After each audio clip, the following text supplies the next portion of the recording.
Halo Kultivator Junior, selamat datang di dunia novel.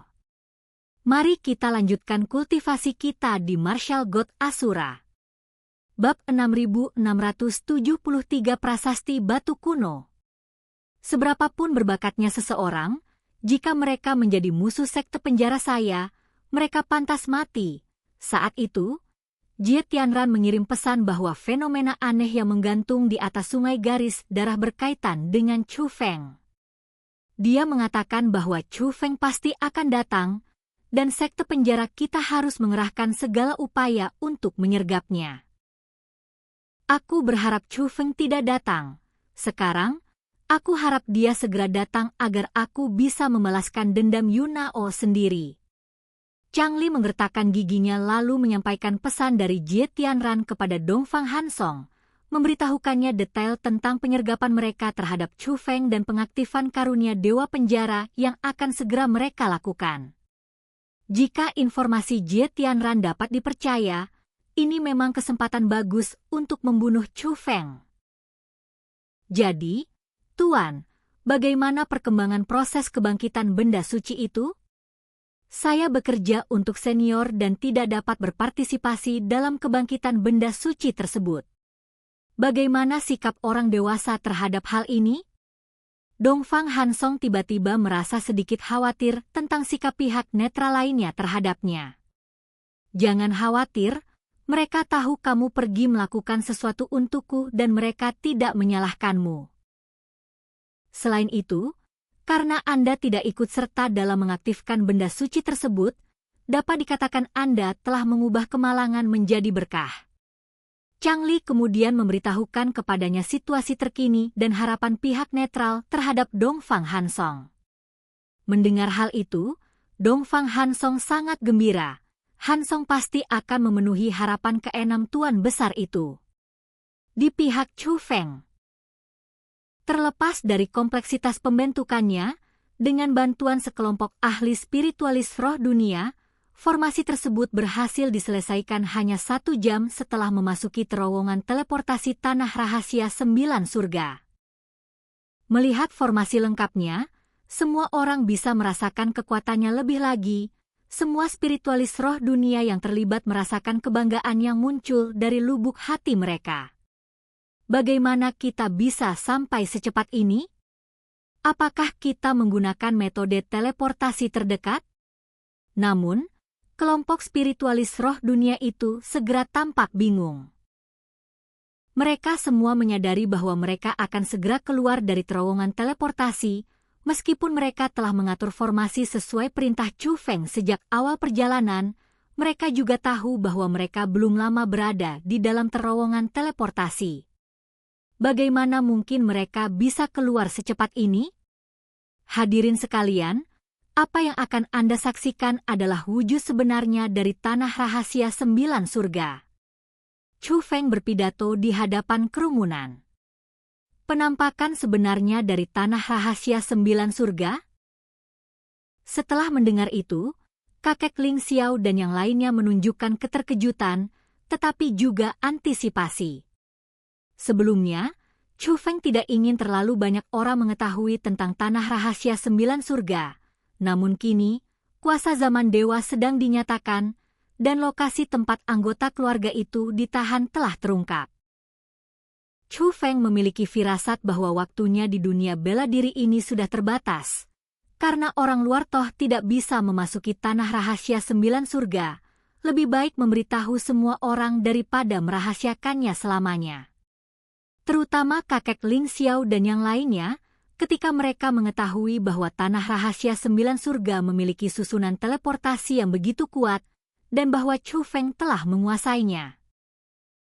Sebaliknya, hal itu justru dapat meningkatkan loyalitas mereka terhadap diri sendiri, seperti yang diperkirakan ketika kapal perang terapung raksasa ini memasuki tanah rahasia 9 surga. Ketika mereka melihat lempengan batu kuno itu, bukan hanya kakek Ling Xiao dan para ahli spiritualis roh dunia lainnya, tetapi semua orang yang memasuki tanah rahasia 9 surga ini untuk pertama kalinya merasa takjub.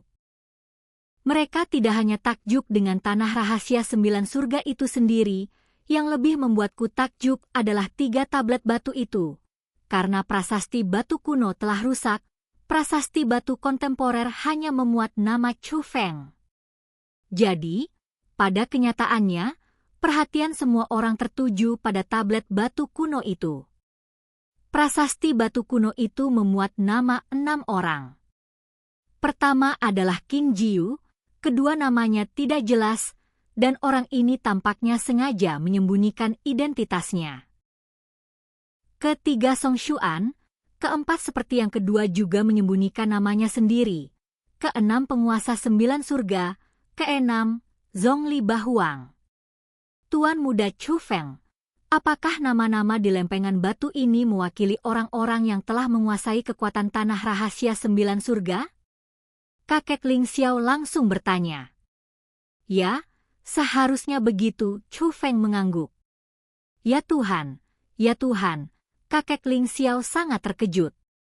Senior, apakah Anda mungkin mengetahui identitas tokoh-tokoh yang terukir di lempengan batu kuno itu?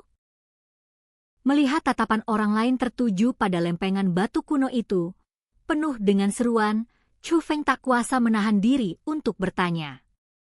Tuan King Jiu, Anda pasti tahu, kan? Tanya kakek Ling Xiao.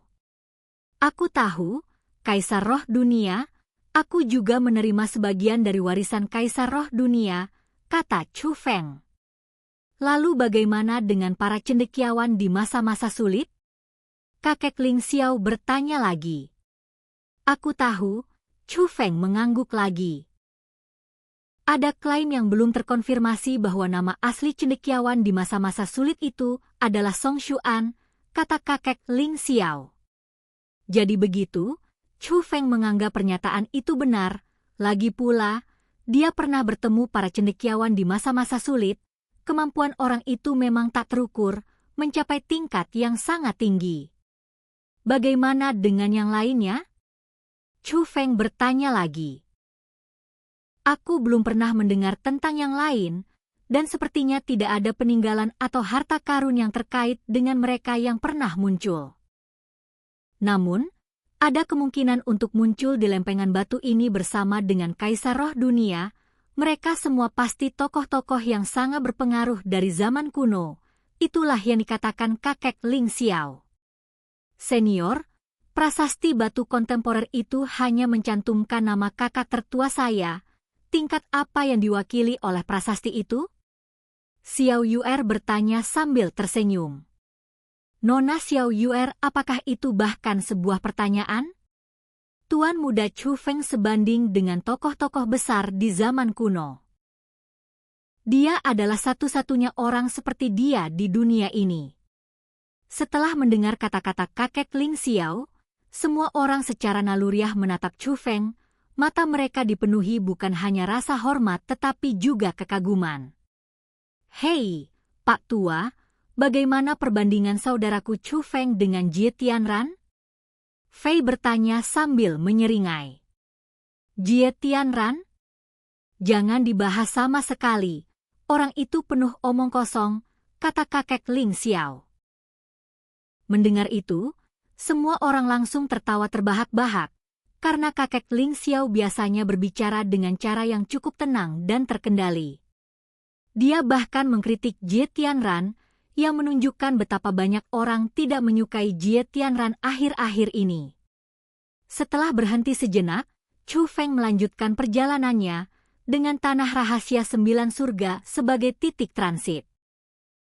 Kemanapun aku pergi, aku ingin datang ke sini terlebih dahulu, dan hanya dengan begitu aku bisa benar-benar pergi ke tempat yang ingin aku tuju. Setelah memasuki terowongan teleportasi, Chu Feng memandang kelompok ahli spiritualis roh dunia tersebut. Semuanya, formasi ini hanya untuk keadaan darurat. Jika kita benar-benar bertemu dengan Dewa Surgawi tingkat kelima dari sekte penjara, bahkan dengan formasi ini, kita tidak punya peluang untuk menang.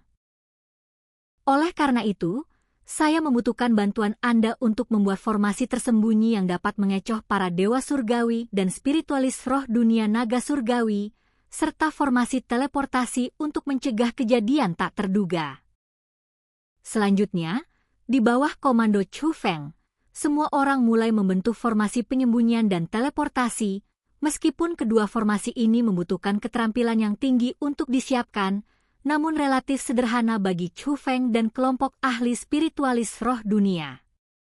Proses ini dapat diselesaikan dalam waktu 1 jam, seperti yang telah diprediksi Chu Feng. Semuanya berjalan sesuai dengan yang dia harapkan. Namun ketika mereka keluar dari terowongan teleportasi, mereka mendapati diri mereka kembali di langit berbintang. Meskipun masih ada jarak tertentu, pada akhirnya mereka berasal dari garis keturunan yang sama di galaksi Bima Sakti. Oleh karena itu, meskipun hanya sebuah adegan, fenomena aneh tersebut tetap memberikan perasaan yang cukup spektakuler kepada orang-orang. Chu Feng, fenomena ini tampaknya mengecil, atau memang ukurannya selalu seperti ini dan kita hanya tidak bisa menentukan ukuran pastinya menggunakan metode pengamatan kita? Long Wucheng bertanya kepada Chu Feng. Ukurannya menyusut, dan terus menyusut, kata Chu Feng. Mendengar itu, semua orang tampak gelisah. Jika terus menyusut, hasil akhirnya bisa berupa hilangnya sepenuhnya, yang bukanlah pertanda baik. Demikianlah kultivasi kita saat ini kita berakhir. Sampai jumpa di kultivasi berikutnya Martial God Asura di dunia novel.